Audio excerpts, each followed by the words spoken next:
The Teenage Mutant Ninja Turtles have a notable history of beat-em-up games on arcade cabinets and retro consoles like the NES and Super NES. Now, Leo, Raph, Mikey, and Donnie are back again for another adventure in Teenage Mutant Ninja Turtles Shredder's Revenge. And it looks like a modernized version from the same era, which adds an immediate nostalgic appeal. Developed by genre veterans Tribute Games, the build I played shows that this Retro Rules pseudo-sequel is shaping up to be a charismatic, albeit safe, return to the genre. Something important to share first and foremost is that Shredder's Revenge is its own game. It may be based off the 1987 Ninja Turtles, but the story is not connected to TMNT the arcade game or Turtles in Time. After playing the first two levels with the developer, Shredder's Revenge is very much inspired by the era and plays more or less as a modern release with quality of life improvements, so don't expect many new additions this time around. With that being said, old on purpose isn't particularly a bad thing.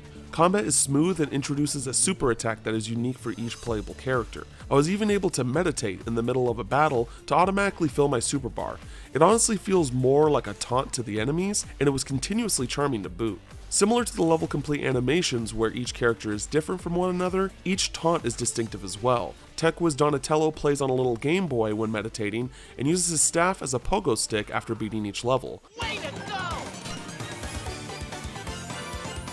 Mikey, on the other hand, does a little dance, and Raphael simply laughs at the enemies. It's these kind of details that not only distinguish each character, but it's also a good way to show off their personalities for those who may not be familiar with the franchise.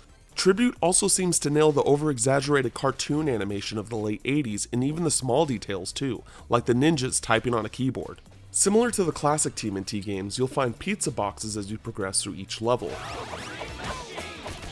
Not only is there pizza that heals, but there are also other pies for extra strength and infinite supers for a limited amount of time. Another fun callback to the older games is throwing enemies around like ragdolls, or towards the screen itself, which remains satisfying even 30 years later.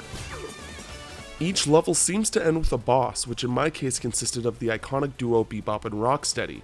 Both brought a relative challenge that made me be more conservative on when to attack and focus more on dodging. I also can't fail to mention the funk and groove that is Shredder Revenge's fantastic soundtrack.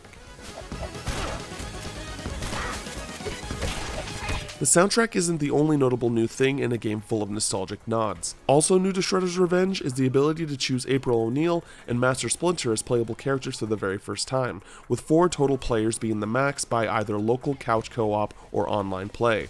There will be 2 primary modes available at launch, Story and Arcade mode. From what the developers told me during my play session, the only main difference between the 2 modes is that Story will allow you to upgrade your character's health and super bars, while Arcade will have you at base level throughout. For those who are or not looking for a challenge, you'll be glad to know that there will be 3 difficulty levels to choose from to help personalize the experience you want. Despite its beloved and iconic past, Teenage Mutant Ninja Turtles Shredder's Revenge isn't trying to break any barriers when it comes to the beat-em-up genre, and honestly, that's okay. Everything that I've seen so far has been true to the TMNT brand, and it's clear that a lot of tender love and care went into making this game live up to its past. So far, so good. Chaotic combat, engaging boss fights, and a killer soundtrack is what makes a great beat-em-up game, and Shredder's Revenge is looking to check all those boxes when it comes out this summer. For more on upcoming releases, check out our previews for Evil Dead the game and Cow the Kangaroo, and for everything else in the world of gaming, stick with IGN.